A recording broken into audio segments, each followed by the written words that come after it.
Bayangkan sebuah pemandangan, api yang sudah menyala selama miliaran tahun. Tapi hari ini, tidak ada lagi seorang pun di sana. Hanya satu orang, satu manusia, di neraka yang hampir kosong. Dia merangkak, kulitnya sudah tidak ada, dagingnya sudah rontok, tulang-tulangnya sudah berubah jadi arang hitam. Dia tidak bisa lagi berteriak, karena tenggorokannya sudah hancur jadi abu.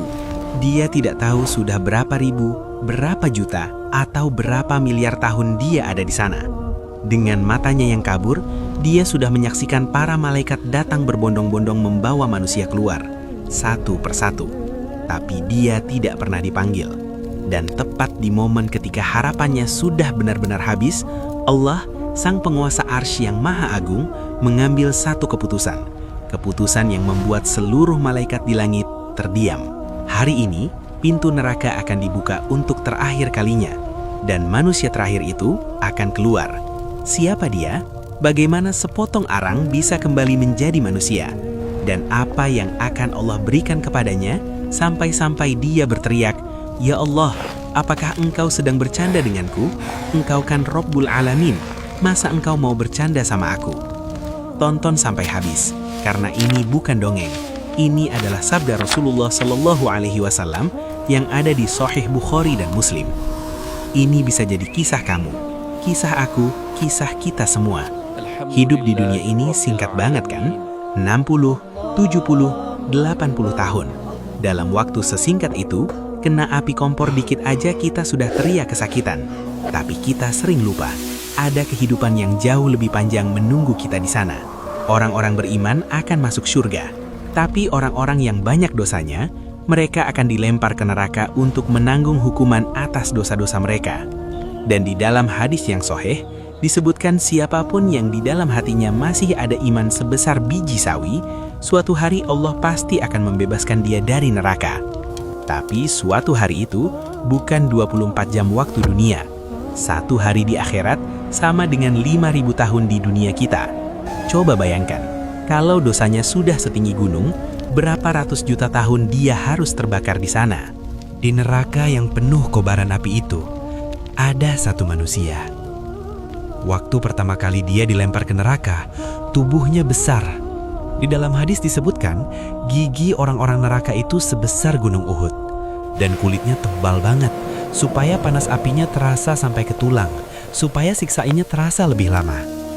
Tapi setelah miliaran tahun dibakar, tubuh yang besar itu sekarang sudah mengkerut, menyusut, tidak bisa dikenali lagi sebagai manusia. Dulu dia masih bisa merontah, masih bisa berteriak, suaranya pernah mengguncang dinding-dinding neraka. Tapi sekarang sudah tidak ada tenaga lagi. Darahnya, dagingnya, lemaknya, semua sudah menguap di telan api. Kulitnya gosong menempel di tulang, seperti arang. Tenggorokannya sudah jadi abu, jadi dia tidak bisa lagi mengeluarkan suara. Kalau dia coba membuka mulut, yang ada cuma bunyi gesekan rahang yang terbakar dan suara gemeretak dari dalam dadanya. Matanya, kelopaknya sudah habis terbakar, jadi dia tidak bisa menutup matanya. Api langsung menghantam bola matanya terus-menerus. Tapi dia tidak menjadi buta, karena Allah ingin dia melihat semuanya. Dia masih hidup. Jantungnya masih berdetak lemah di balik tulang rusuk yang gosong, karena Allah tidak mengizinkan dia untuk mati. Dia merangkak di lautan api. Kadang gelombang api menghantamnya dari satu sisi ke sisi lain. Kulitnya rontok, tumbuh lagi, terbakar lagi. Sudah miliaran tahun siklus itu terus berulang. Dia sudah lupa namanya sendiri. Dia sudah lupa siapa dirinya. Dia bahkan sudah lupa rasanya minum air. Yang ada di ingatannya sekarang hanya api. Dan yang paling menyiksa bukan apinya, tapi kesunyian. Dulu neraka ramai, ada suara jeritan miliaran manusia, ada sumpah serapah, ada tangisan. Tapi satu persatu mereka dibebaskan. Para nabi sudah memberi syafaat, para malaikat sudah memberi syafaat. Bahkan teman-teman beriman yang pernah sholat satu waktu bersamanya di dunia sudah datang dan membawa pergi orang-orang yang dia kenal.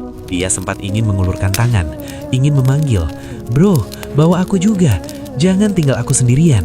Tapi dosa-dosanya terlalu berat. Tidak ada yang mendengarnya. Pintu neraka berdentam ditutup lagi. Dan setiap dentaman itu seperti palu yang menghantam